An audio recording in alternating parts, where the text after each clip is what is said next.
Word on the street, I'm a suspect. Hanging with the killers in the projects. They don't want a barrel, keep quiet. Catch a nigga slipping from behind. OG Bobby Johnson. OG Bobby Johnson. OG Bobby Johnson. OG Bobby Johnson. Put a nigga out like an outbreak. Chopper start to make the house shake. Nigga sweeter than a pound case. Eyes on your chin, better watch what your mouth say. Dean with the footballs, got a nigga tripping. Fuck it, nigga keep sipping. AK with the beam on it. Clip sold on like a lean on it. My nigga like behind ball. Move 100 pounds for a nigga beat the charge. Jack down in the play, watch a fuck. If a nigga try to rob, fucking hit him with no. Word on the street, I'm a suspect. Hanging with the killers in the projects. They don't want a barrel, keep quiet. Catch a nigga slipping from behind. OG Bobby Johnson. OG Bobby Johnson. OG Bobby Johnson. OG Bobby Johnson. 100 bands on your head, get the job done. Throw it up, nigga, where you from? Whole hood hot, cause your nigga hitting licks. Ain't made a meal yet, but he still nigga rich. Stick on my stick on. How you want it, nigga? Full of the semi. Looking for the cash, searching for the bag. Young nigga wildin', throwing up flag. Shooters on the roof with a scope. Money they gon' treat you like the Pope. In the post. Hello, hello, hello, hello. How is everybody doing? Hey, I love that siren. It gets me like in the mode to like get pumped to get on here. Like, get your ass in here. The bell has rung. Get to class. How is everybody doing?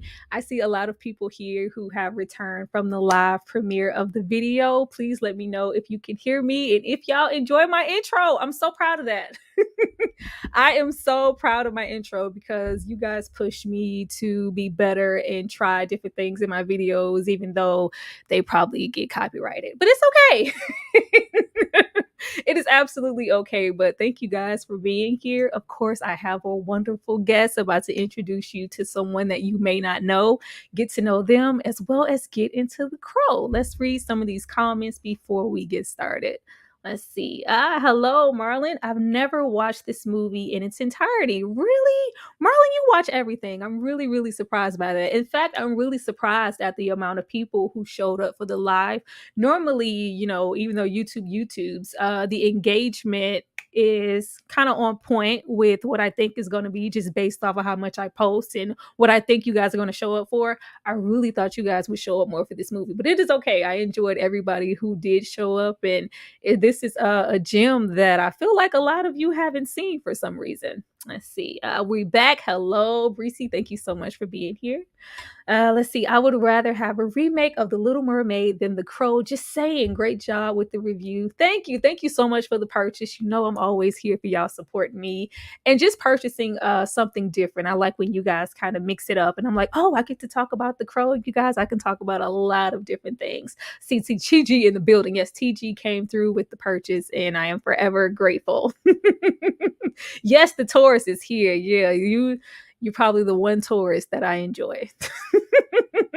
Had the radio Raheem. Yes, I did. Yes, that's the part, of the intro, just getting you guys pumped before we get into everything. Hello, Lock and Dentured and Black. Thank you so much for being here. You always pop in when I go live, and I appreciate you for that. Before we get started, if you are just getting here, if you have yet to hit that like button so we can get a couple of more bodies in here, please do that for me. But I am about to bring out my guest. He's really great. He is really, really great. Like, it is kind of a special sector of people on YouTube who review movies, who give their like full-on unsolicited, I don't give a damn opinion. And he is one of those people. So I'm really glad that he is here. I have no clue how he feels about The Crow. He could say this is complete trash. I don't know. I hope not, but I don't know. But I am really, really thankful that he is here. And you guys be sure to engage with him while he is here in that chat. Please welcome to the After Party Live, Joe with Real Shift. Hello. Yeah, thank you. I'm so happy to be here. This is awesome. It's a long time coming. We've been talking about this for a while. So Right. yeah, I'm pretty excited about it. I was pretty excited when you reached out to me. This is awesome. Yeah. I just want to say before we get started, I'm so proud of you. You have done an amazing job growing your channel like over the Thank past you. year or so. At least that's what I've seen. Like it's been crazy to see your growth. Yeah, I just congratulations on all the success. Like you've done a great Oh, job. So thank yes, you. Thank yeah. you, Joe. I peep in sometimes. I'm like, look at Joe. Joe's over here growing because I know you Yes, yeah. it's always a problem. Like I don't think people fully understand how hard it is to get your channel to grow. It's a lot of work. People, if I look a little disheveled right now, it's because it's because it's stressful being on YouTube. I'm not gonna lie to you. I love it. Don't get me wrong. I love it. I'm very passionate about it, but it can be stressful. Yes. So Absolutely, but I would love for, you to just tell the people a little bit about yourself. I yeah. wanna know, what made you start the channel, and is Real Shift, a little short for real shit? What's funny is that was the original name, Really? but YouTube frowned upon it. And like even when you searched it, it wouldn't come up because you can't have a curse word in your name. Wow, they suck. So I just added a letter. That's literally how I came up with my name. I just added a letter. So And then it just kind of took off from there. But I like to think of it though that it has a little bit of meaning because like yeah. when I talk about on my channel, I talk a lot about like kind of like shifting our focus when talking about movies back to things like storytelling, direction, acting, stuff like that. I feel like Yes. too often now, like a lot of movie discussion revolves around like culture war stuff Yeah. and a lot of times it's a lot of it's people I feel like and I'm not the judge of everyone but I do feel like sometimes people are being disingenuous Yeah. sometimes when talking about they're reacting to something based on the reaction they want to get Yeah. rather than just being honest. Yeah. And I think the reason I started is because I used to watch YouTube Yeah. and a lot of times I would just watch these people and these are people that I watched for years and I would just be like something about this doesn't feel right to me. It's like Mhm. it was almost as if it became more and more difficult for me to just find genuine people on YouTube. Like Yeah. it felt like people were just doing things for the algorithm or just doing things. And don't get me wrong, you have to do things for the algorithm, Yes. otherwise you won't grow. But I just mean like I didn't see enough people just giving their genuine selves in their videos. Like that's what it felt like to me. And like too often, like I would watch a review and I'd just be like, not that this person doesn't know what they're talking about, but I mean, like, I disagree with this wholeheartedly. Like, I couldn't disagree more. So, like, I felt the need, like, maybe I should get my own voice out there. Like, Yeah. that's really where it came from. Was just kind of being frustrated with YouTube before I was even on it, and Yeah. then I was like, let me just do it myself and see if I can be part of the change rather than just sitting here complaining. Like, you know Yeah. what I'm saying? And that was my whole philosophy with that. So yeah, it's been a long road. Like I actually started my channel with 5 people. Like there's Yeah. 5 people on my channel, I and have now I'm the 14. last one. so, so so I'm the last one left. And the channel didn't grow until I was by myself, Oh, pretty wait, much. you started with 5. I thought you were saying, like, subs. You had other people No, on no, the no. channel? I had 5 people on my channel. It was like a Oh. podcast format. Oh, okay. I didn't Yeah. know that. But they all just kind of slowly dropped off. They Yeah. didn't get the vision. I'm no disrespect to them, but they didn't get the Nobody vision. ever gets the Yeah, they didn't get the show. vision. I wanted to grow the channel, and I didn't feel like everyone was doing their part to do that. Yeah. So little by little, they just kind of dropped off, and then eventually it was me, and that's when the channel started to take off. Because then I could be myself. Like then I Yeah. could be my true self. I could make my videos how I wanted to make them, and yeah, and that's pretty much how it Yeah. started. I have to put Mr. D-Man here. When is Joe gonna be on? Tar, what are you doing? Struggle. Hello, Struggle. Where's Yes, Joe?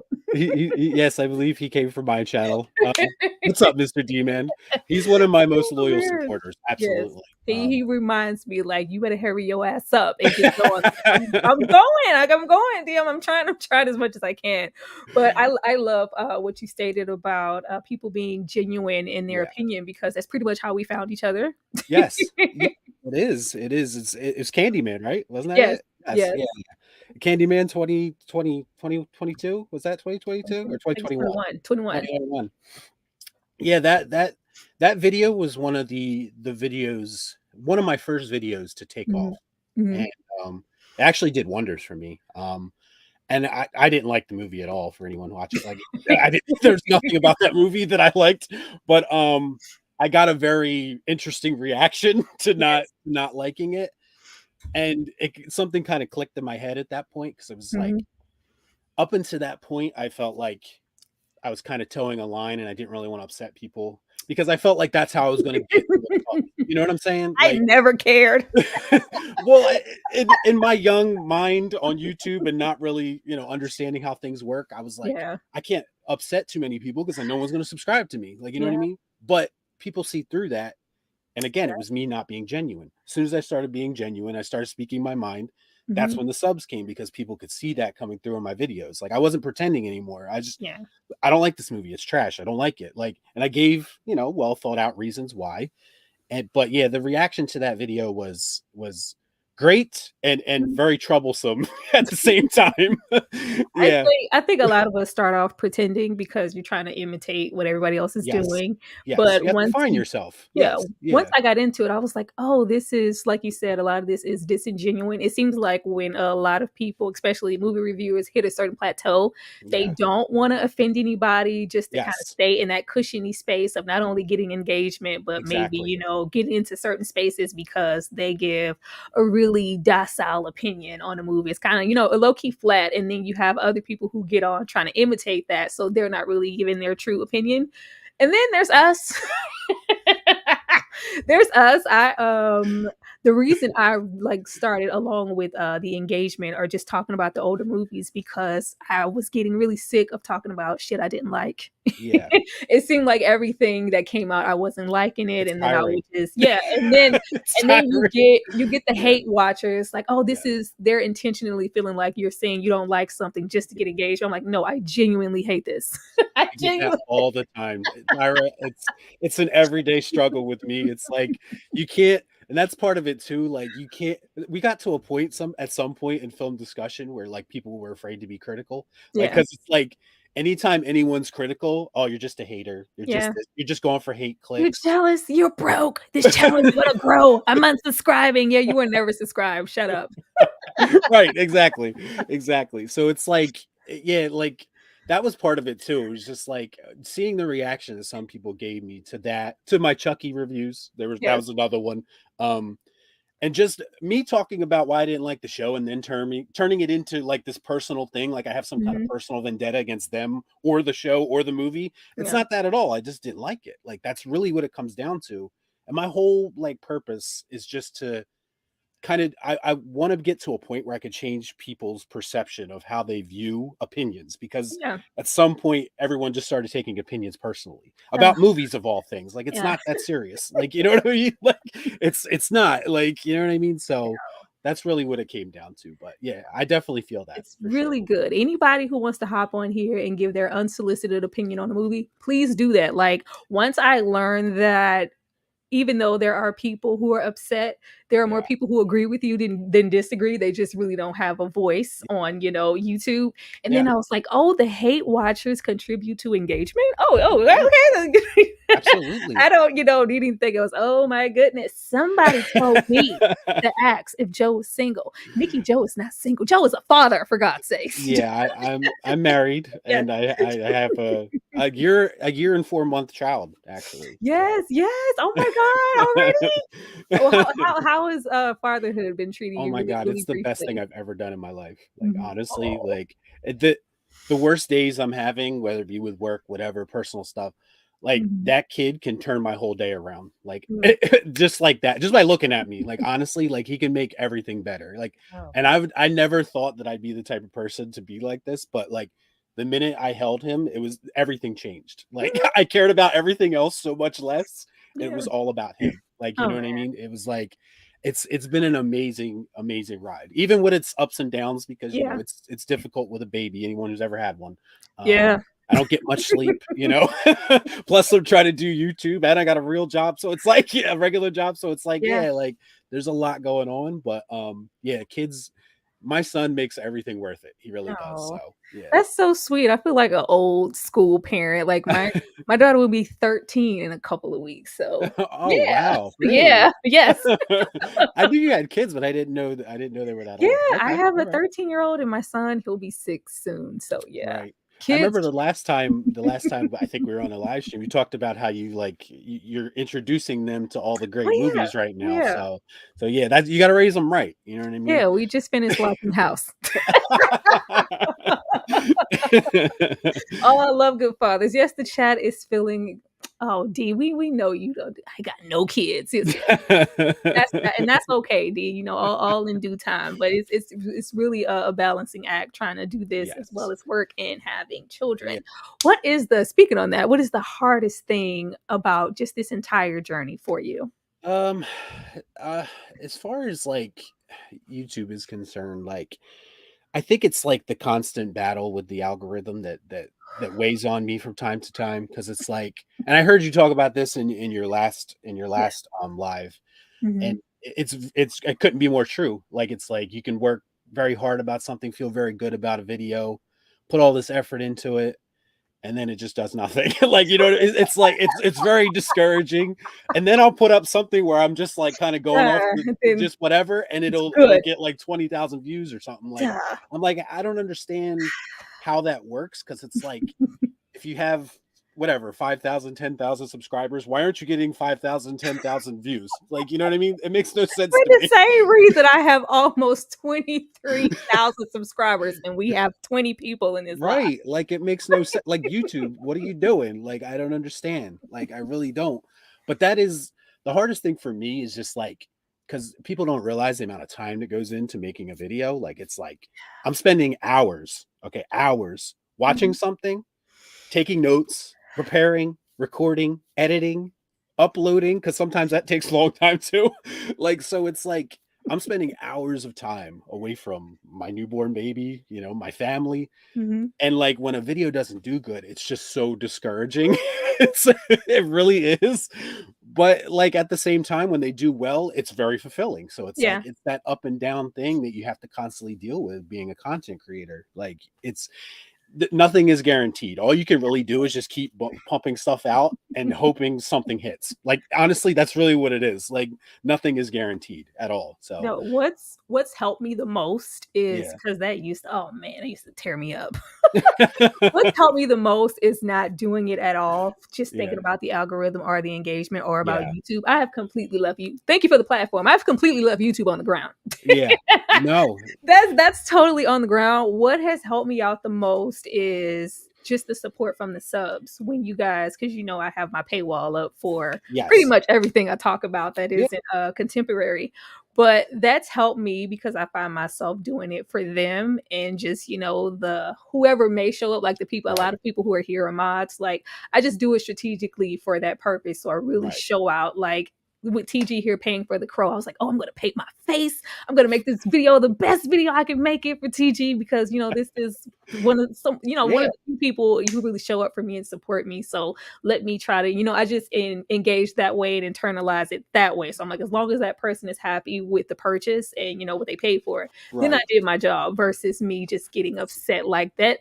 I can rely on my YouTube to consistently give me 2,000 to 3,000 views per video, and that's just what it is. Yeah. Yeah.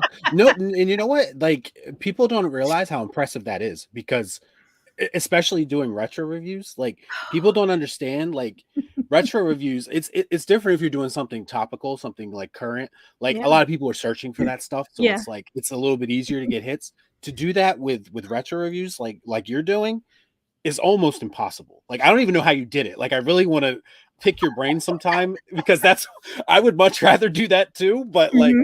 honestly, like I just do with I do not that I'm not passionate about it, but I do what my YouTube tells me to do. Like Yeah. essentially. So it's like you know what I mean? Like so if I see something's not working, I'll just move on to something else. Like Yeah. that's literally how I make content. But I also only do things about things that I care about also. Like Mhm. you can't just make videos about anything. Like I don't just randomly pick a topic like and then like, Mhm. oh yeah, I'm gonna make a video about that. Like I can't do that either. It has to be something that I'm passionate about. So Yeah. that's like the fine line that I have to walk. I have to find something I'm passionate about, and I have to find something that YouTube is actually gonna like me talking about. So it's like, you know what I That mean? It's that's the thing. That's what you yes, do, Joe. yes. That's my line. The Yeah, throwbacks, this is what I'm passionate about. But then I can go and do right, they cloned Tyrone and it'd be almost 100K views. Like right. y'all showed up for that. Yeah, That was one of right. those videos that I just, I love the movie, but when you try to catch the algorithm and get something out as soon as it drops. So I was trying to, Yes. really get that out on the day of, and then it just shoots up to be like my most viewed video. I'm like, what the Yeah. but I it's okay. I simultaneously think that timing means everything and nothing on YouTube, if that Yeah. makes sense. Mhm. Because like I've seen people put out reviews like 5 days early 5 before days. something even gets released and nobody watches it.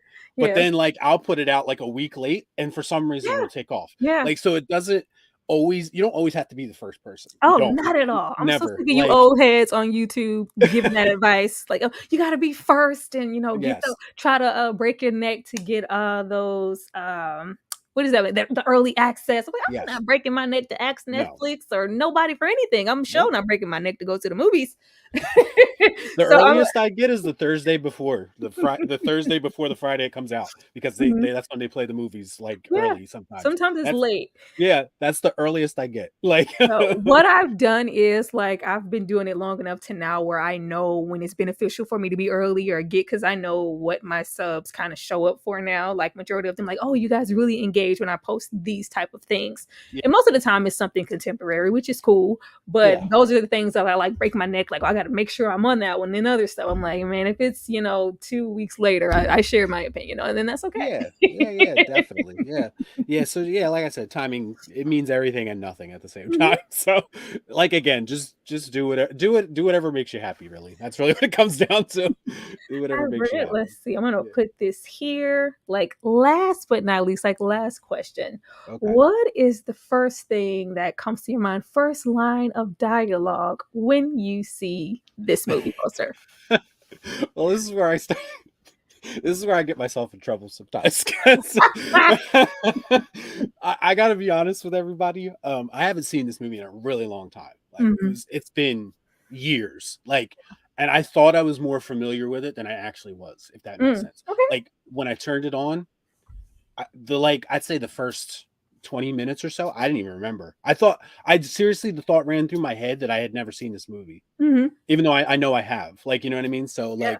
So like the first 20 minutes or so, I was like, I don't even remember any of this. Like, am I right? I thought I was watching the wrong Crow movie because there is a few of Mm, them. So I was yeah. like, am I watching the right one? Like, but then like as the movie went on, I started to recognize things. I was like, oh, okay, I remember this now. Mhm. But the honestly, the first thing that jumps out to me about this movie is not a flattering thing because Oh. I know, I'm sorry. No, Um, you're fine. I want your unsolicited opinion. I Like, just swear go this is one for of it. the only like negative things, but like a lot of the acting and dialogue came off very cheesy to me, like Mm, this time around. okay. And not in a way like a lot of times when you watch older movies, like cheesy things in the movie will be kind of charming because it's like this one kind of took me out of the movie a little bit. Like Mhm. especially early in the movie, like Brandon Lee, for instance, like I'm not saying anything negative about him necessarily, but like his performance of the Crow, Mhm. like to me, he came off a little bit more like eccentric and cartoony than I remembered him Mhm. being. And like I always remember him being very stoic, like not saying much, Yeah. but he was a little bit more animated than I remember, and it kind of threw me off. His Like comments. honestly, Is that gasoline I smell? Like, yeah, he's going. I understand what you mean. Like, yeah, first of all, I love this movie down. I was watching. I was a yeah, diehard fan. So it wasn't much here that I didn't remember. yeah, But as an adult, he came off more in like a sense of a jester would, or like kind of clownish, like yeah, really animated in his delivery. But it didn't bother me or take me out of the movie. yeah. Yeah, I don't know what it was. Like, I maybe I just again, it had been a while, so maybe I was just expecting something. When I got something else, it kind of threw me off a little bit. Like, Mhm. but don't get me wrong. There's a lot I like about the movie too. Oh yeah. But that was just the first thing that was really jarring to me because I was just Mhm. like, he's not like what I remember him being. Like the Crow, Mhm. the character itself, like is not what I remember him being. Like it was very weird to me. Like but yeah, that was like my initial gut reaction. But then as I Mhm. got into it, I started to Well, no, my first memory of this movie is the yeah, more, because they kinda give him this Shakespearean thing, and he has these one-liners and this delivery, these kind of yes, puns, so you get yes, things like, "Is that gasoline I smell?" or "Victims, yes, aren't we yeah, yeah, all?" or, you say, "Move," and I say, "I," just very, the whole dialogue, yes, God yes, is the mother is the like it's just it's so much, but those are the things that I embraced about the character and I yeah, actually liked. But okay, yeah, this go round, it was like this is a lot more I guess, kind of comical than I remember. Yes, exactly. That's what threw me. I'm thinking like Crow, dark and brooding and all that. Yeah. And like I'm sitting there, I'm like, this is kind of unintentionally hilarious in parts. Like, you know what I'm saying? Like wasn't expecting that. Like I really wasn't. Like, Oh man, let's see not the to say dark there's not side of darkness to it, because comic. there is. There's Yes. some very dark stuff in this movie, Mhm. but yeah, like that I wasn't expecting at all. No, I genuinely took my I had to kind of recalibrate my mind to like, okay, no, this is the 90s. This is Yes. 1994. Yes, that is So part of it. Yes. the appeal that is coming off of this is very, very authentic for that era of this kind of vigilante. So I was like, okay, it makes sense. I have to take my Yes. mind away from characters like maybe the 2019 Joker or something that's like hella Yes. serious. Like this isn't this wasn't that. No, This is it's very, not. very 90s. It's not at all. Yes. Let's see. Which listen, I don't have a problem with that at all. Like Mhm, now that I've seen it and I've had time to absorb it, and it probably if I watched it again, I would have a different appreciation for it. mhm. But yeah, it's just one of those things. It threw me off. Like I don't know what it was, but like yeah, I think it had a lot to do with just my expectations going into it and just me remembering the character differently, I think. Let me see. I'm gonna read some of these comments. Why are you saying Joe's from New Jersey? I know he's giving out my whole Giving all your information out. Let's see. Is that gasoline I smell? Yes, of course. That's one of the good ones. Let's see. He's into ball cap. You know what? He's giving the rundown on you, Joe. yeah, Most well, I geeks mean, are sneakerheads. hopefully you're more familiar with me now, thanks to Mr. D Man. Let's see. Those cops saying what the is that what the crap? Oh man. Let's see. I never really got into the Crow. Okay. Let's see. It was the guitar solo. Yeah, it's very That was random. That was like I know he's a musician, like I get that's part of his character, but that was very Mhm. random. The guitar solo on the roof too. I Well, was no, like, actually, the randomness maybe, which I'm going to get into, like situations like that, yeah, where he's pretty much seen in shadow, is kind of yeah, filler because he, because passed he away, passed mid away, right? production, Yeah, so they had to kind of make do with what they had. But right. yeah, Yes, we need a little guitar solo just to remind us that he was in a band. Let's see, yeah, it's right. based. Basically, that's how it came off. Yes, Let's see, it's based on a comic, so it's very comic book like. Yes, very, very much so. yes, Let's see. I love the scene he walks in the officer's house like he paid the bills. Yeah, he just was popping up and disappearing like a phantom, which yeah. really contributes to that Shakespearean Phantom of the Opera type of thing that he kind of gives off. Just like now you see me, now you don't. Just very a And very he's actually like quoting Edgar Allan Poe and The Raven yeah. and stuff like that. So it's like, Mhm, yeah, a lot of it is kind of very on the nose mhm. too, like in that aspect, but like it still works, I think. Like it does add a coolness factor to his character a little bit though. Yeah, So see, The Crow brings back so many memories. My husband and I watched it on our first date. I'm old. And that's actually, okay. That's yeah, okay. I was watching it and my wife walked in. She was like, "Wow, I haven't seen The Crow in like forever." Mhm. And I was like, "Yeah, I mean, I didn't know you wanted to watch it, but obviously, sit down and watch it with me." And she said, "Well, how is it?" And I was like, "Well, certain parts of it are a little cheesy. They haven't aged well, I think, but overall, it's Mhm. fine."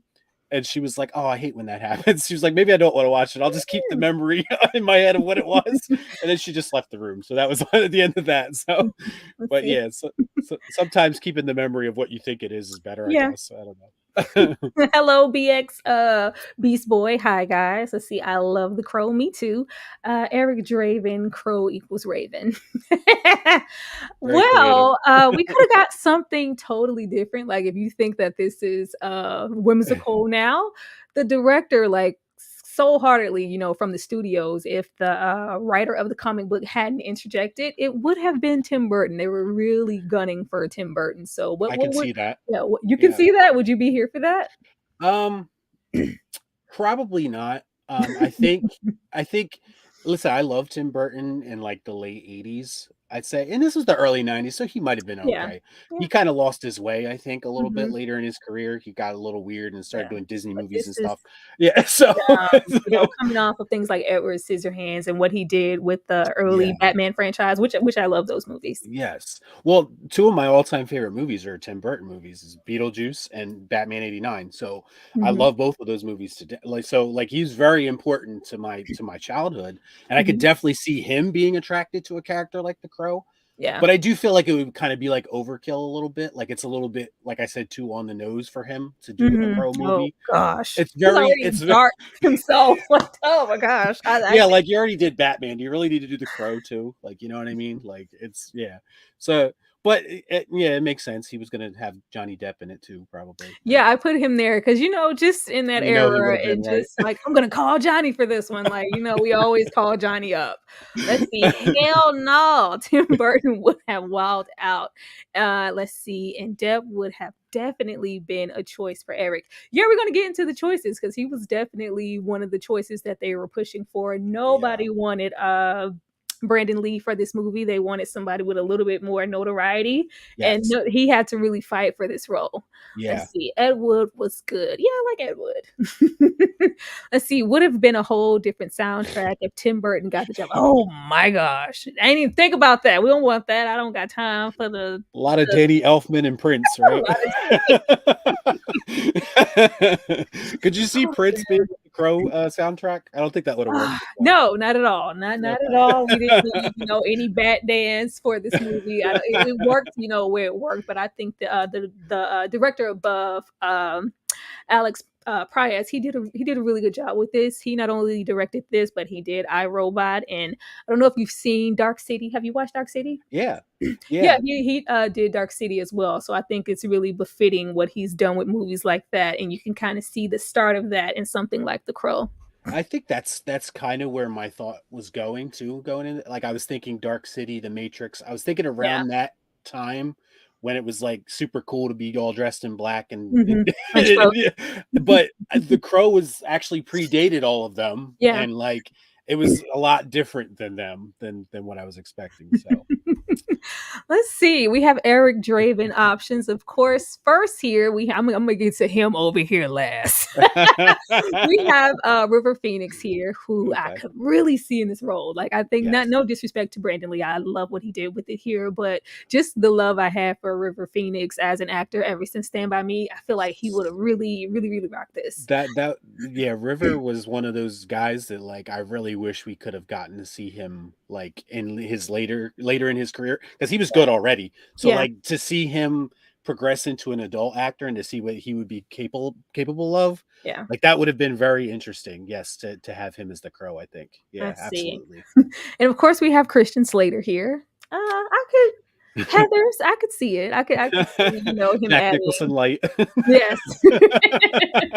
I could see that. And it was really a couple of names, but these were the major people I pulled. And of course, Johnny Depp here on the end. They, were all heavily considered and asked to be a part of this movie. But even prior to that, just with the studios wanting to have so much control, I really love the fact that we had the creator of the comic really step in and go, no, you're not, you're not even that. No, he was actually kind of here for these people. He wasn't here for what they wanted Tim Burton to direct, and they wanted to turn it into a musical and have Michael Jackson play as Eric Draven. Oh, wow. Okay. That's interesting. Yeah. I mean, I know MJ was obviously huge at that time, but that's an interesting choice. Yeah. I don't think that would have worked out too well for him. I think even with my problems with the current movie, I think that was the better way to go. Yeah, they were really pushing once they got to it was like, okay, I could see Tim Burton, okay, I could see these actors. Like a musical, Michael Jackson, no, that has nothing to do with the depiction that I want for my comic. No.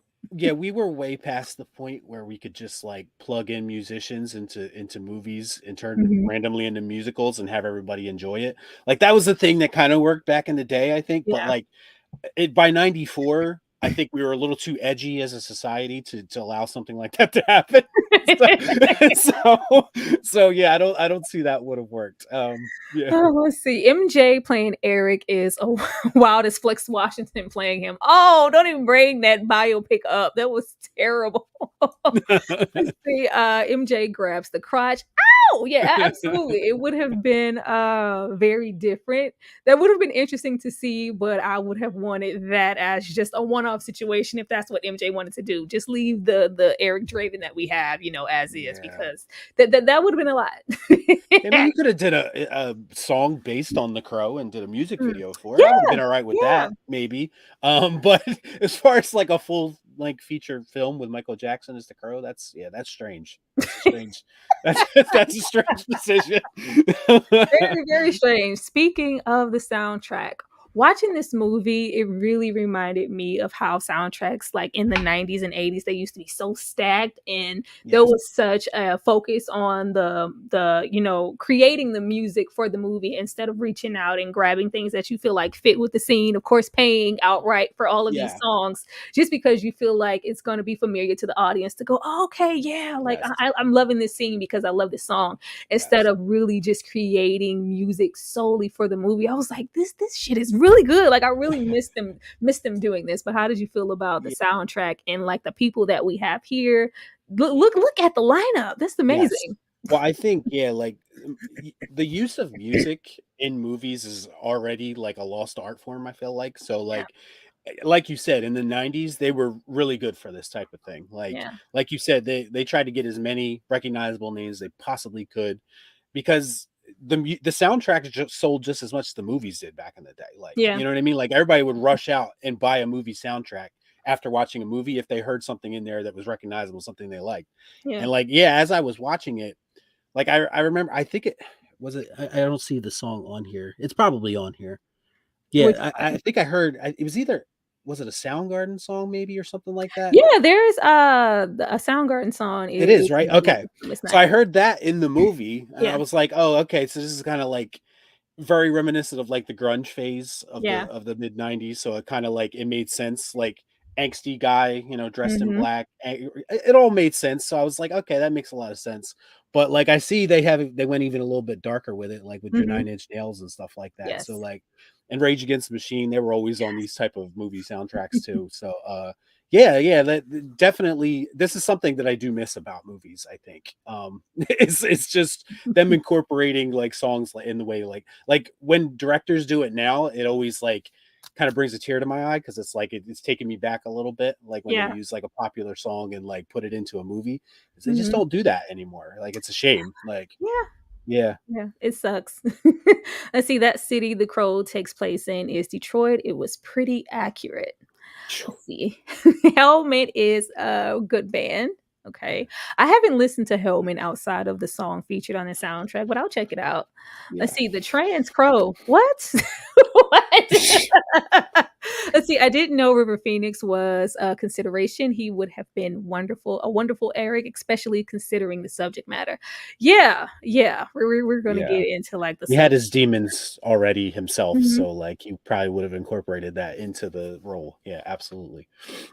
Yeah, but I really miss these freaking soundtracks, and I hope maybe one day it comes back into the forefront that they are reaching out to certain artists that they feel like would complement the movie and asking them to make a song. That would be great, but It'd of be course that's great. wishful thinking. They're not doing that shit anymore. No, I don't think so. No, no. The Hollywood and music industry are completely separate now. Like there's no Mhm. crossing over whatsoever, it feels like, anymore. That's Not like there used to be anyway. No, So absolutely not. yeah. Anything you would like to share on what you really liked about his portrayal, Brandon Lee's portrayal of Eric Draven? I think what's crazy to me about the whole Brandon Lee thing is that like he could have very easily like kind of rode his famous father's coattails and Yeah, like went that path. But like to me, and this is what makes it all the more heartbreaking when it actually happened, because yeah. like he was trying to like forge his own path, and I feel like The Crow would have been a huge part. It was a huge part of that. Mhm. Unfortunately, it was just cut short. So like to me, this was just such an outside the box kind of role.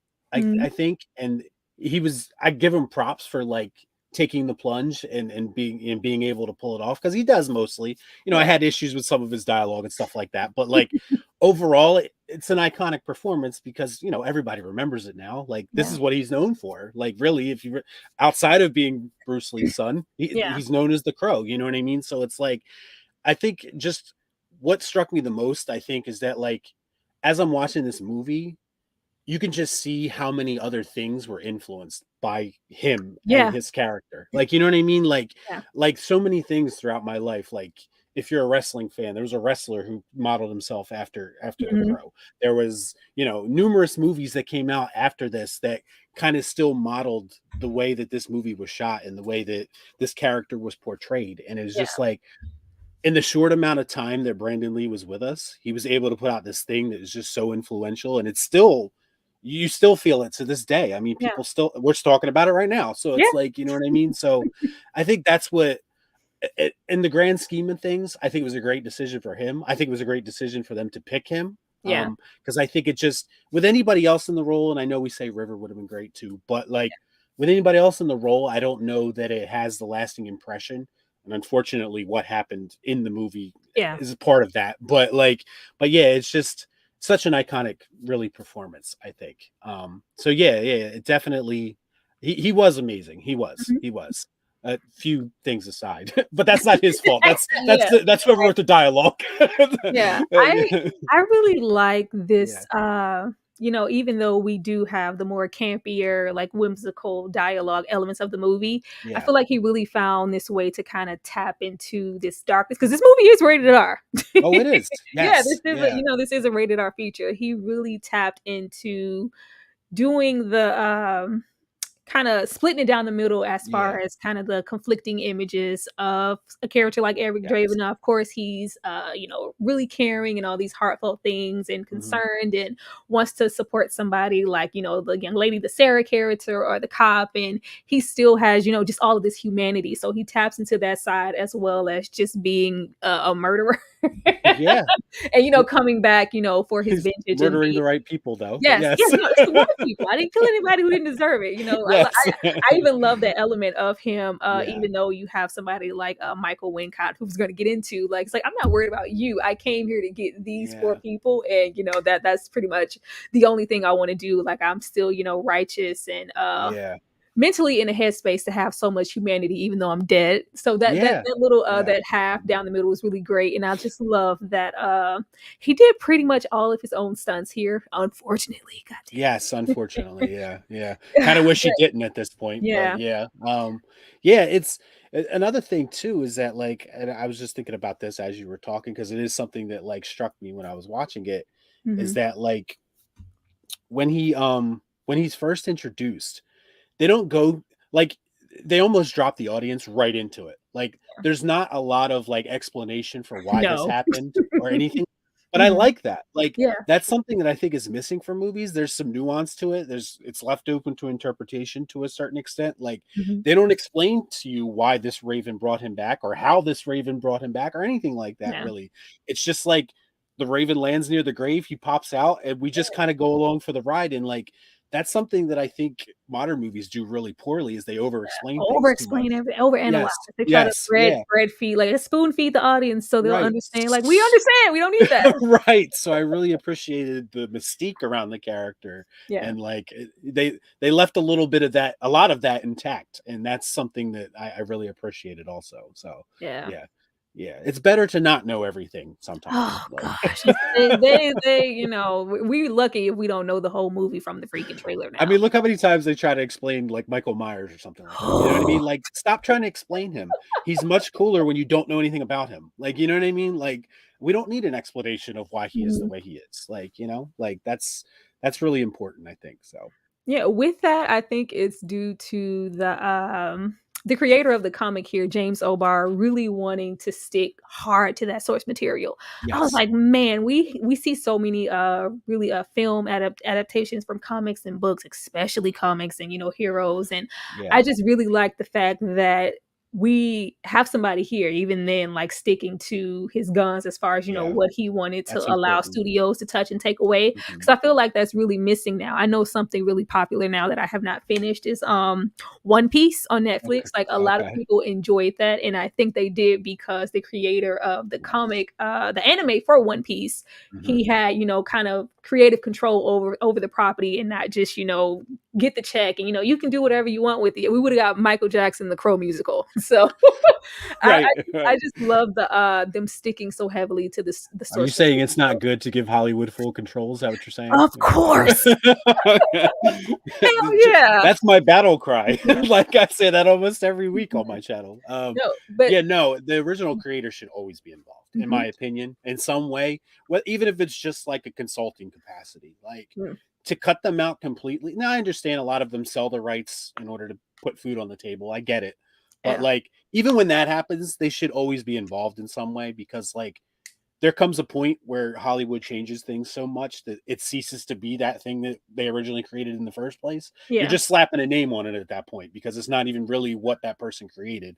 And that's a problem for me. Like, especially like I've never read the comics, but if you're a fan of the comics and if Yeah. they were to, make the Michael Jackson version, like I can imagine a lot of the fans of the comics being a little frustrated by that. Like, you know Of what I course. mean? Like you finally get a big screen adaptation and they turn it into a musical. It's like, Mhm. and that's something that Hollywood does. That for an industry that's built around creativity, sometimes they're not the best with with creativity. At So all. so it is great that they stuck to the source material, and I wish more things would do, not just comics either, like Yeah. anything, books, Everything. whatever. Like I wish they would stick closer to the source material because there's a reason people like it, like to Yeah. begin with, like, you know what I mean? So No, it's um it's appreciated yeah. because this story in the comic it's personal for him because he lost his fiance also, Oh wow, and okay. this inspired him to write it because he kind of internalized it. She died, I think it was a drunk driving situation, and she Oh was on the way to get pick him up. So yeah. he was very affected by that and wrote this. So it's like if it's gonna be told, I need it to be told right. So Yeah, that yeah. was great. And you can't replicate that personal touch. Like, you know what I mean? Like some suit in an office somewhere could never replicate the emotion put into a story like that. Like, you know what I mean? So he should always be involved. So, It was really good. Like I learned so much about him as a character and just how much of a kind of like this, even though he's a comic book writer and illustrator, he's a very tortured artist. So it really comes yes. across in the comic. And in fact, if anybody's interested in the comic, it's darker, Yeah, even darker, I've than heard. than Yeah. this movie. But of course, they tried to take a couple of liberties, even though it's rated R. We still trying to get a buck. Yeah, But yeah, things yeah. like Eric Draven being a heroin addict and different type of things, they decided, yeah, we're gonna leave that out. Yeah. We're gonna leave that out. They tried to make him a little bit more I guess of a hero by leaving out certain aspects of his, but honestly he's still pushing things to the limit in the movie, like, you know what I mean? Like you said, Yeah. he's kind of murdering indiscriminately, so so he's, I think the character's still intact even when you remove certain aspects of him, so Yeah, yeah. absolutely. I love like reading into behind the scenes stuff. I don't care if I get on you guys' Me nerves too. when I go all off into like, Tara, just talk about the movie. We want the review. Why are you giving us fun No, I facts? love behind the scenes stuff. I love that. Like, yeah, keep talking about that stuff as far as I'm concerned.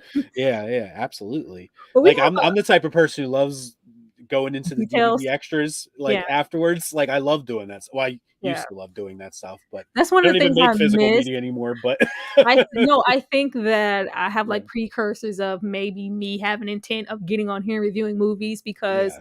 I don't think many people go and like, oh, I'm gonna listen to the DVD commentary. Nobody's listening Oh, I to love that nobody's stuff. listening Like, to yeah. that. To hear like a director and an actor kind of like walk you through the process of how they got to where they got, like Yeah. that's fascinating to me. Like I love that kind of stuff. Like yeah, like so. Yeah, But but yeah, they left a lot of stuff for this character. It was a character by the name of Scarecrow. I can never remember this character actor's name, but he's phenomenal. I remember him always from the first installment of The Hills Have Eyes. Like he yes, used to like freak me out. very But he was recognizable face. yes, Yes. he was supposed to be a staple character in the film and kind of, when you watch, which I'm going to talk about also, Spawn, and you kind of have the I forgot the older Spawn who kind of walked the current one through his journey as far as what he needs to do, and he's kind of an older rendition of a Spawn John from centuries ago. He's Yeah. kind of that and then some, but they kind of xed out his character, not only due to Eric Draven's death, but they thought like, oh, this looks too scary, which I was like, what? Oh If wow. you go Okay. and find the makeup effects, it looks really really cool. So that Yeah. was something that was missed out. And Yeah. then just That's the thing. watching this, I didn't realize how much stuff that I love, like the we have the scenes like the one-off guitar situation, and then we have moments where he busts into the apartment and he applies the makeup and crashes through the window, and Yeah. it's all epic, and none of Yeah. that is him. None of that is him. That is Right. all a Yeah. body double. I did not know that. Yeah. I found myself Googling while watching it because I couldn't Yeah. help it. I was like, at what point is it not Yeah. him? And of course they shot the movie out of order, so it's like kind Yeah. of all over, which is probably ended up being a good thing because then they Mhm. could kind of salvage it. But like, yeah, like I'm Googling it, and that's the first thing that came up. Like the whole iconic face painting scene is not even him. Like, you know what Yes, I mean? I I was like, know. wow, that's crazy to think about that. Like, Mhm. that's kind of like one of the more memorable scenes in the movie, and it's not even him. It's a shame, but kind of interesting at the same time. Yeah.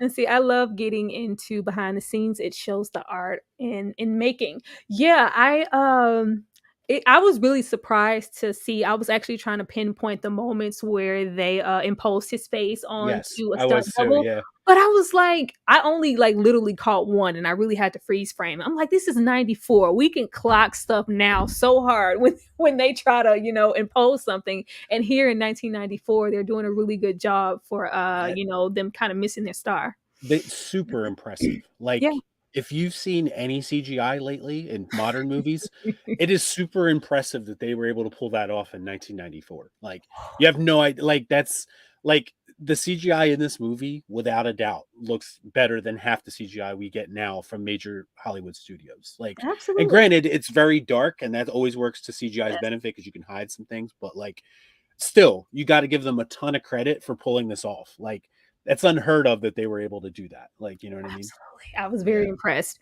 I yeah. miss these guys. I do too. I do too.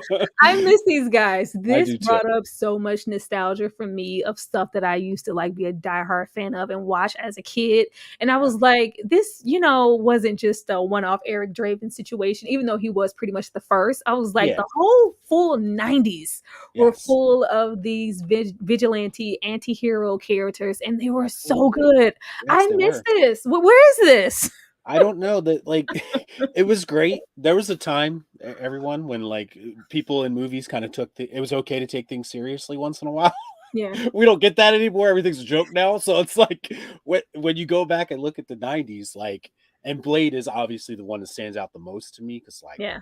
Wesley Snipes Blade, like that movie like changed my whole perception of movies. Like when I saw it, I remember vividly seeing that in the movie theater. I was probably too young, but it's Yeah. fine. I was But there too. I remember vividly watching that and just being blown away by everything I saw. Like Mm. I had never seen anything like this is a comic book property, right? And it's like Marvel Comics, like one of the biggest comics, and it's like they're taking the character seriously, perfectly cast. I mean, I don't think you could have got anyone else. And Yeah. then like just the way that whole movie plays out, and just like I so badly want to get back to that. And it's just like I don't know that modern like audiences are ready for it quite yet, but I feel like they're starting to get because they're starting to like kind of get tired of the whole like Yeah. goofy formula that we're in right now. But like I do feel like we'll get back to it at some point. I really do. Like You it better hurry has up, to Joe. the Hurry up. pendulum has to swing back in the other direction at some point. Like I feel Hurry up. like. Yes, please. Please hurry up. Hurry up. Like just the fact that of course they're trying to bring back their rendition of Blade, and you Yeah. have somebody like the lead Mahershala Ali step away, be indecisive about things because he's like, I don't he knows like I'm not just gonna let you guys slap me in a suit and a character and not properly honor the Blade franchise. And then I'm looking at like I have to take the bulk of why this movie failed but the fact that they could so easily get something like this right in the 90s, but here they're constant rewrites and reshoots and going back to the drum. I'm like, it's not that hard. Yeah. Well, I It's think the major difference I think is that like when someone made Blade, the first Blade, I feel like someone was passionate about that project. They had a story Wesley. to tell. Like, you know what I mean? Like they were like, oh, I love this character. Let me bring him to the big screen, and it kind of came out of nowhere. Nobody really expected it, and it was Mhm. just magic. Like that's the Yeah. only way to describe it. Whereas now they just kind of make movies just because they can. Like, you know what I mean? It's like Mhm. let's push movies out that we don't necessarily even have. Like they have release dates before they have scripts now. Like, you know what Yeah. I mean? So it's like they're just pushing movies out without really having any kind of plan behind them or any kind of like real raw emotion behind them. It's just like, and the movies reflect that when you see them too. It's like, yeah, Yeah. it's forgettable in every way. Like, you know what I mean? So See, I love this. It says, yeah, I love Blade 1 and 2. The third one to me was disappointing. The third one was disappointing because as the franchise went on, they kind yeah, of gave Wesley less creative control over yeah, how, and you yes. and you see that. That's why you get so many And that videos. was a very contentious shoot from what I hear too. Like apparently Wesley was pretty hard to deal with and he wasn't Yeah. happy about the situation. So Rightfully so. Like I love even with yeah, Wesley then, I love that yeah. we have Mahershala Ali now going, no, I'm not. Like if you guys Well, want me to that's be a part of this, it needs to be done right. yeah, that's what we need, honestly. We need like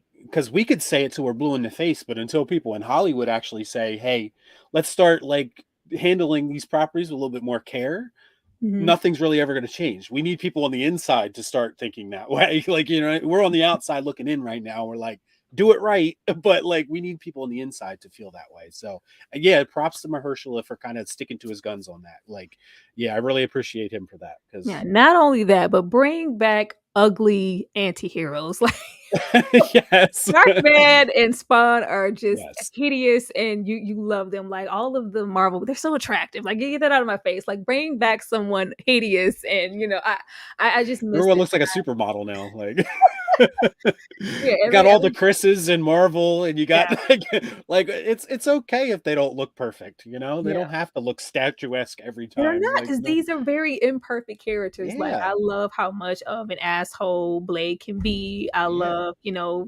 the fact that Spawn goes to hell. Like it's good stuff. Like bring that back. Dark Man is like a creature. yeah. I He saw looks some people talking about how Spawn isn't going to happen now, the reboot or whatever that's mm, supposed to happen, and that's unfortunate if so, because like I do feel like that's a character yeah. that's the type of Yeah. character we need right now, like Yeah. kind of like which. Maybe the Crow reboot is going to do. I don't know if it's a good idea or not. I don't really have a full opinion on it yet, but but like from what I understand, just from what I've heard about it, they've said it's the anti-Marvel movie, which makes me excited to see it. Like We'll so, we'll see. so, We'll see. so Does anybody count any of these things? no. I have to bring them up because they are a part of the franchise. A lot of people are like, there were sequels? Yeah, there were Yeah. 3 sequels in the series. I am guilty of watching the series, but I watched it. I was a kid because I was also watching the Mortal Kombat series. Were they good? No, but I was still watching them because I love the franchises. But there Yeah. are, 3 other Is movies out there that who are the other crows? There's Edward Furlong, right? Wasn't he one that's of the them? only one I remember. Okay, all right, yeah, yeah. I do remember that movie, whatever one it was. I think I've watched that one once. I Mhm. don't know if he was in multiple movies or not, but one of the ones with Edward Furlong, I do remember. I think I've seen, but it I wasn't very only memorable I to me. only remember that one because, of course, it was him, and then I was like, "The makeup? What the hell's going on with the makeup? Like, what are they doing? What's cute?" Like, it was the sequels did not do anything to honor the legacy of the first film, so No, no, but they rarely do. They rarely do. just in case Yeah, anybody was interested, there are no. sequels out there to The Crow, for your enjoyment, but I wouldn't recommend them to It's kind of like the Hellraiser franchise. They just kept going, but nobody really paid attention to them. Like, you know what I mean? So it's I like, don't go. I personally don't go beyond Hellraiser. 3 is pushing it. yes, 3 I is agree. pushing I it. know, I agree 100%. One is a masterpiece. Two is I can get through that. Mhm. Yeah, three's pushing it. Yes, absolutely. Let's fire it up. Fire it up. Fire it up. Let's get into the supporting cast. Yes, I love this cast. I was like, this is a great hell of a cast. cast. Yes, It's so absolutely. eclectic. Like every casting now is just so poignant. Hi, Hmm. honey. On like popularity. And Yeah, they're trying to, get those names in and get that draw. But yeah. here you have like, first of all, Michael Win like I don't know why he didn't do more voiceover work because he has a really, really great voice. That's one of the things that I Yeah. kind of not soured me on the movie because it wouldn't match with Eric's agenda, but I was like, he would have been like, oh, like a hell of a villain if he would have got like the full capacity of just being Yeah. the He never really had his moment. no, he Like, didn't. It yeah, was just like yeah, kind of an afterthought because his main focus was to get the four fired up, which is really good. I love the creativity of him killing each and every one of them with one of their own vices. That was cool. But yeah. Michael just should have had just more screen time and I more agree. just everything. But that along with, Biling, I was like, I forgot how much I used to like Biling. Right, Lee. And then you got Tony Todd as a henchman. Like, Yeah. if it was up to me, I would have gave Michael and Tony like because Tony is a bit. I don't care. Anytime I see Tony Todd, I'm just assuming he has a hook in his pocket. Um, I was genuinely, I forgot he was in this movie. I really yeah. did. Like when he showed up, I was like, oh wow, Tony Todd. Mhm. Like, yeah, because this is like, I think this is like, well, Candyman was like what 92, I think. So like, Yeah. this is around that. Like, yeah, I completely forgot he was in this movie, but he was definitely a pleasant surprise. Like, Yeah. he always makes things better when he shows up. I feel like so. Yeah, Yeah, everybody just should have that didn't get the least amount of screen. They should have gotten more because I would have loved just to yeah, see them kind of rip into the scenery a little bit more with the Eric Draven character versus Eric, pretty much going and kicking ass and getting his vengeance, yeah. which was cool. But how do you feel about just the supporting cast of then versus I now? share a lot of what you said. Like I thought the cast was actually phenomenal. There's one actor in the movie, I forget his name for years. He Mhm. always plays like a henchman type character in all of his movies. Yeah, he's the guy that he tapes up in the car and then it blows up and it goes off. Mhm. Like he's one of the henchmen in this, but he always plays a henchman in every movie. Like he's been a henchman in Arnold. He was a henchman in the Warriors. Like but like he's another one of those guys that like one of those character guys that always just showed up in movies and I always appreciated him because he always serves his part. Like that's what this movie is. There's a lot of recognizable faces, but like you might not necessarily know their name, but you've seen them before. Oh Like you know yeah. what I'm saying? Like even Ernie Hudson, like who's pretty Yeah. well known because of Ghostbusters and everything like Yeah. that. But he's like kind of like the rock of the film because he's kind of like us. He's like our window into this world in a weird. So he's the straight man in this story, This and he is always plays funny. that role really well. Like to me, Mhm. And see, yeah, Ernie Hudson is walking into Morgan Freeman territory. I don't remember television or film yeah, without him there. Yeah, I was just watching, you just watch old stuff. I just recently watched The Hand That Rocks the Cradle. I was like, Ernie yeah, Hudson is here yes. playing. He's one of them guys who just shows up in Yeah. everything, He doesn't just he? Yeah, he just literally shows up. I often forget that he's been kind of acting like low key ever since the 70s. But you don't miss something until it's gone and you don't see it anymore. And then you reflect on it. But the listen, cast. he's still the best thing about Congo. So there, isn't he? Like he's like to me, they should have focused the movie on him. He was the best part of that movie by far. Mhm. Like you know what I mean? So like yeah, he always plays his, and that's what it was. There's just a lot of recognizable people that like Yeah. just play their part, kind of like yeah, very good cast, very good cast, Very absolutely. good. Like, man, I miss movies like this and them Yeah, just doing things right. Let's yeah, see. Let's get a little dark now. okay, yeah. Full I knew it was circle. coming. Ah, full circle tragedy. Is Yeah. this? Do you at all believe that this movie is cursed? I did not know before going in to do my homework that, of course, like I said before, the creator of the comic, his fiance died. Of course, Eric Oh Draven's wow. character, Shelley, the in the movie, of course, loses the fiance there, and then the real life character of Brandon Lee, of course, he was about to get married as soon as the film wrapped, and his fiance Wow. Yeah. consequently lost him. I was Yeah. like, "What the hell?" Yeah. And then you have the mishap with the shooting of, I think his name is Michael Massey here. Hmm. He's never watched this film. He said he Really. can't stomach it ever since they recorded it, put it out into the he's like, Yeah. "I can't, stomach it," I could being the one imagine. Yeah. who pulled that trigger and, for that to happen to him. But do you in any way believe that this movie is cursed, or is this just, really unfortunate? Well, I mean, I have my beliefs on like certain supernatural things and stuff like that, and we don't have to get in deep on that. But I don't know about it being cursed, but it does feel like there's a lot of bad luck going on around this movie. Let's just put it that way, I guess, because Mhm. just like the way the whole thing that happened with Brandon Lee, like Yeah. and this is something similar kind of happened recently with the whole Alec Baldwin Yeah, situation. I was like, "What the hell?" Hey, So that was 1994. Have we yeah, not gotten any better with gun control on sets and like making sure to me, this should have been the thing, the wake up call to make this never happen again. Like, you know what Yeah, I mean? To have someone, be accidentally killed in that way, in such a tragic way, like it's just unfathomable to think about. But it's like at the same time, like it is just one of those unfortunate things. I don't really, obviously I don't blame anybody for it. It's something that happened. But yeah, we should have learned from it, and that something like that should have never happened again. And then to have it happen recently is even more of a tragedy. it's But no, I crazy. don't necessarily believe it's cursed. I just think it was one of those things. Like, Sad. unfortunately, a lot of bad things happened around this movie. Like, yeah, It's just really sad events. Like I said, we had the director internalize the death of his fiance on the way to get him yeah, and create this comic. And it was really gut wrenching for him to go through the process for that. But him gearing up for this film, he felt really positive about it and he had yeah, this really great connection with Brandon Lee. And then once he was shot, he internalized once again what happened to him, kind of terrible. feeling like it's my Yeah, fault. I was like, oh my, this is so dumb. This is, yeah.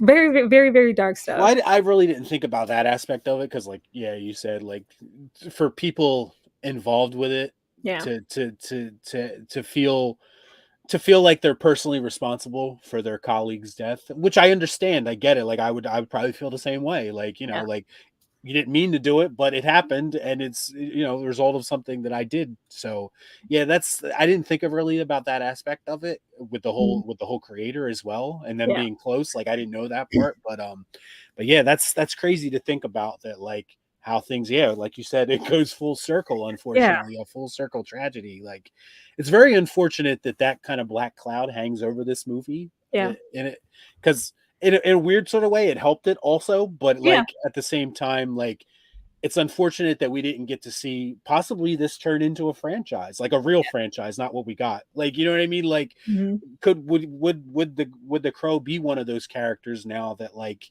we look at in the same vein as like a Batman or something like that, where he's very recognizable, and you never know, like, you know what I mean? You never know what could have happened with the whole character thing. So Yeah. it is really unfortunate that all that had to happen. And yeah, I found myself like Googling, and I came across like, because I was wondering if like the scene where it happened, is that still in the movie, and that was completely cut out of the movie Yeah. from what I understand. So that was a good move on their part, I think. Like Hell yeah. that would just be a lasting I reminder to kept whoever looking. involved, like I don't forever. Like, I yeah, don't do my homework until after I finish watching the film, so I yeah, was kinda looking like, I wonder if that was, the rightfully so, they took that out. yeah. But getting into pretty much the ending of this video, speaking of franchises, yeah, uh, 2024, they will, be officially releasing a remake, which is very unfortunate. I was like, "Oh, we coulda just did our own thing. Why does it necessarily have to be a remake that leaves your, creation up for interpretation and comparison to the previous film that Yeah, people love and idolize and is gonna, place judgment that may not be unwarranted with such a good cast?" Because I was like, "I don't wanna see that." Like, I was like, "Oh, yeah, it's Bill Skarsgård?" yes. And then I was like, "Oh," but they have been speaking on a remake or just continuing on just the Yeah, film in general for a minute, but it looks like it's actually going to happen. I have the director down here. His name is Rupert. Rupert. Okay, Rupert has directed, Snow White and the Huntsman and Ghost in the Shell. Those are the okay. only That's why two, his name sounds familiar. yeah, Okay, all two right. credits to his name, and then we That have this. doesn't give me high hopes. I know, right? Not based on those two movies. Yeah. Listen, I like you said, I love Bill Skarsgård as well. Mhm. To me, he completely like took the role of Pennywise and made it his own, which was Yeah. not easy to do after Tim Curry, but I believe that he did that.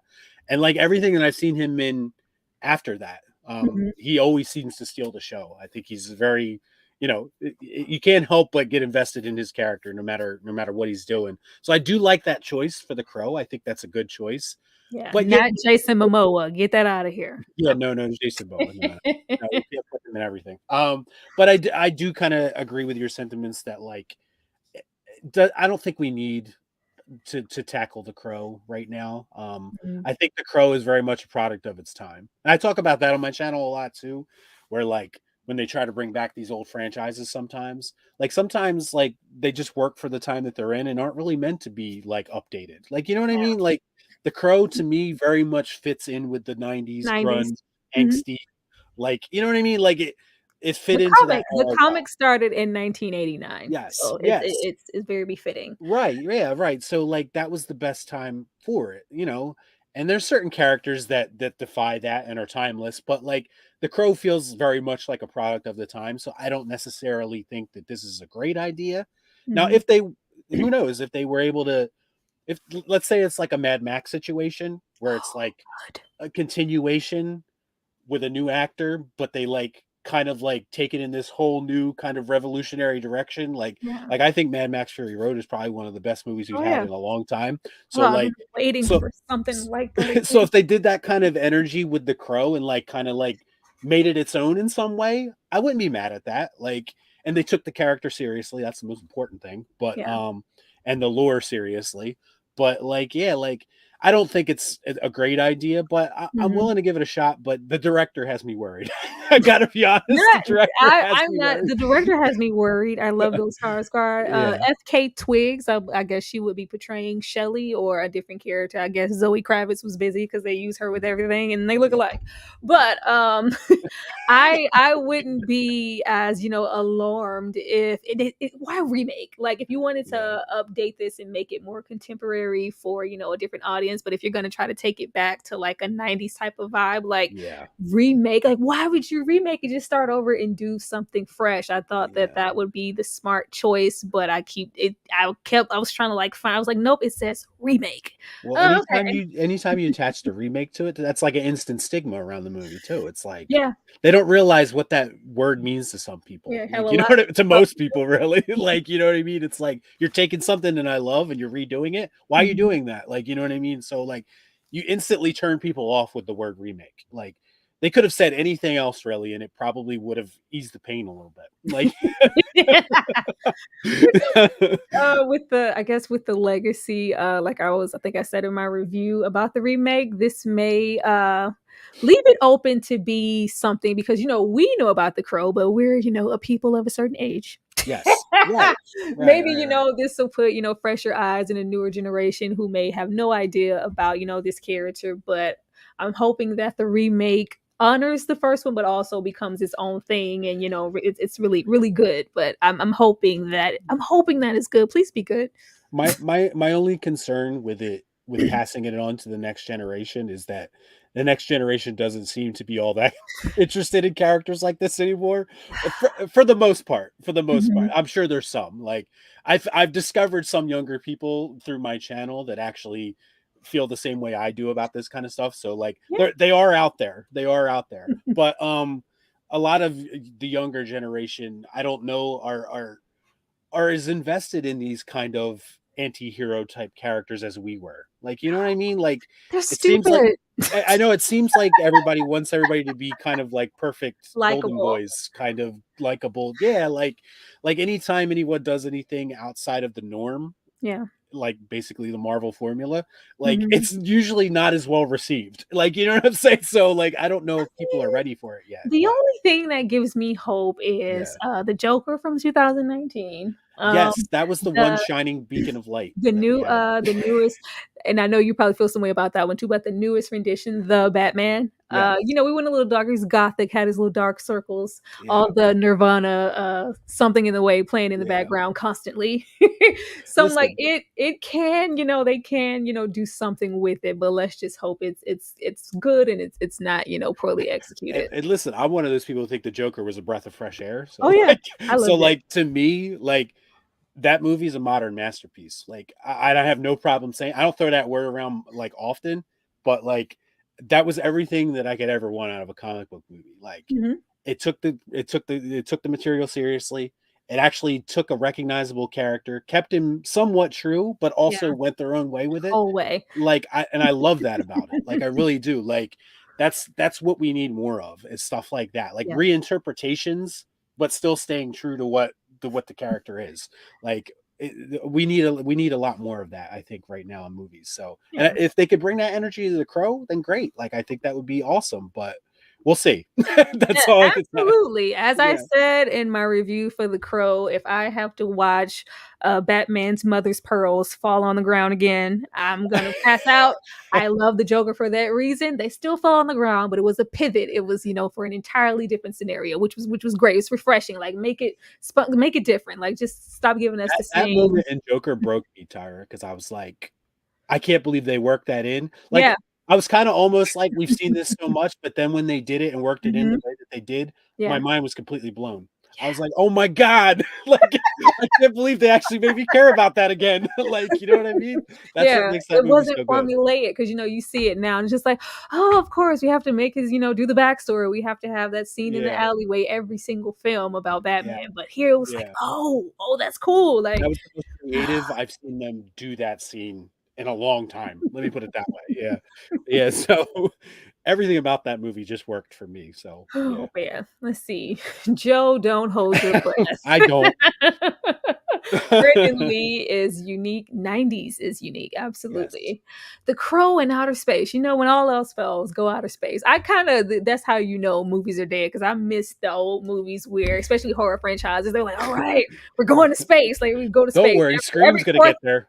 oh man, every fourth movie, the killer somehow wound up Scream's in gonna get space. there. Scream's just a gimmick now, so they're gonna get to space at some point. So It's so disrespectful to Brandon Lee to remake it, in my opinion. Yeah, not to remake it. James Obar and the director of course, the Crow film have nothing to do with the remake, and they're just kind of low key disappointed. how would you feel if it wasn't Eric Draven, just another person that gets the Crow powers? In other words, like, it's a continuation of the Eric Draven story, but it's not Eric Draven. It's like another person. Yeah, I'd be here Like, for that. That's yeah, not a yeah, remake. yeah, right. Like, We I still, think that are would have been, following, that same formula. We could still yes. have the Crow come on and and unleash the power, but we could still, And you can make pay it. homage to him in some way Yeah, in the film that way whole lot of also. ways.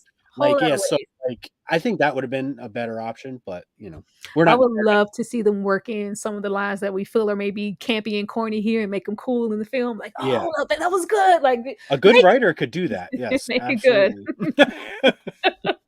But Joe, you have been absolutely awesome. I'm going to give you the screen Thank for you. a minute and allow people to just tell them what you do over there on your channel and where to find you. Let's see. Yeah, you can find me right here on YouTube, Real Shift. You can see it right there at the bottom of my screen. I do movie reviews. It's more modern movies. I do retro reviews from time to time, but like, a lot of times, those don't get the traction that they do on Tyra's channel. So I mostly stick to modern reviews, and I also react to like articles and stuff like that. But yeah, I have very strong opinions. Some people have issues with that, but like, just know it's all coming from a place of love. I just want movies to be better. I want modern movies to get back to a point to where we can enjoy them again, like we did in the 90s and the 80s and stuff like that. So yeah, don't be too turned off by like the titles and the thumbnails. That's just something I have to do for YouTube because the content is there. If you actually listen to what I have to say, I think you'll understand where I'm coming from. So yeah, I would just appreciate it if anybody would be willing to come over and subscribe. And yeah, thank you, Tyra. I appreciate that. Absolutely. Once again, Joe's link is in the chat. I was laughing at vaginas and patriarchy. Listen, you got to do what you got to do to make people click. All right. I look at it this way. You could say like people use thumbnails and titles to get clicks, whatever. Fine. Yeah. But once you get them there, you have to keep them there. So it's what I say that really matters. That's why I say don't read too much into the thumbnails. I just do that because you got to do what you got to do to get people to click. Like, honestly. Oh, man. You make me think about my thumbnails are like the plainest. Like I But it feel works for you though. It works for you though. Like if I did what you did, no one would watch them. I'm sorry. I'm just being honest. No one will watch them. I have to do like a little bit extra because I'm telling you, I'm battling the algorithm right now. It sucks, but it's true. we all are, and it absolutely sucks. But we do what we have to do. If we were just on here because YouTube wants to compete with TikTok, if we were making shorts, then we would probably see more success. If we were just a strictly shorts channel, but we're not. We want to talk about movies for 20. Yeah, I can't do shorts. It's just not appealing to me. Like, I'm sorry. Everybody keeps telling me you got to do them to grow your channel, but I don't have an interest in doing them. Like, I just don't. I'm a I'm not long even on form. TikTok. I don't want to do anything. Yeah, I can't get everything I need to say out in that short amount of time. Yeah, that's why we clicked, Joe, because I think when I got on here, I was trying to be the black girl Chris Stuckman, talk really fast and keep my reviews under 10 minutes. I couldn't do that shit. I couldn't do that. The black girl Chris I was like, Stuckman. I'm gonna be Wow. talking, I'm gonna and Yeah. make it 6 minutes and 5 and no more than 10 minutes and keep posting and get all these videos out nonstop. Now I'm like, oh yeah, now I have really great people like, all right, Tyra, 38 minutes in a video, like, yeah, we're gonna sit here for a minute. Well, that's what you got to do. You got to build up people who know you and know what you're about. And like, that's where I'm at right now. And I'm getting there. Like I have a lot of people who come back regularly and tell me they like my videos just the way they are. So I don't change much about them. Like my videos are shorter, but that's because that's what people seem to enjoy on my channel. It all depends on the person really, like, and what your audience is into. This has been a trial and error thing. Like I've done 30-minute videos too, and they don't work necessarily. So yeah, it's just one of those things. Black You just girl Jeremy Johns. I was really gonna literally trying to get on here and be like somebody else, and I was like, I'm not being genuine. First of all, I hate this. I can't do this. Let me just be myself and start. Black girl Jeremy Johns. Joe, you have been absolutely awesome. Thank you so much for sharing your commentary on this film. Once again, for anybody who would love to go and check out Joe's channel, I absolutely recommend it because it's great. Like I love that I can always rely on Joe to give his real opinion no matter what the film is. Like even if it's like, if I would have just said I love this film, I probably would have got more engagement, but I'm not going to do it because I didn't like it, so I'm not going to say that. It happens to me all the time. It happens to me all the time. But you guys be on the lookout, of course. Be reminded that YouTube is not going to notify you of anything of when I go live or when I make a new post. So please stay engaged on that community tab. Red Hood Summer is coming out. We have Sugar Hill from 1974 coming.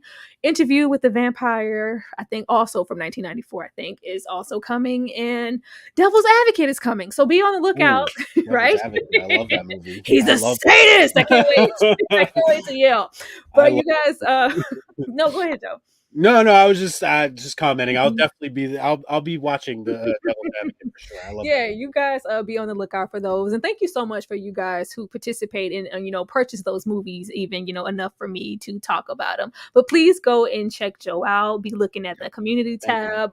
Go and run up the Crow video as much as you can, as well as everything else under there, because I got bills. Love you guys so much though. This has been awesome.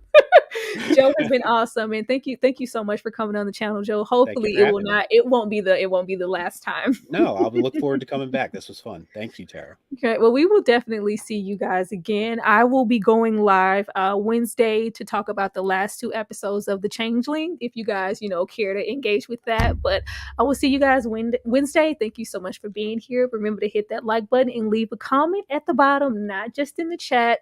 Peace out, guys.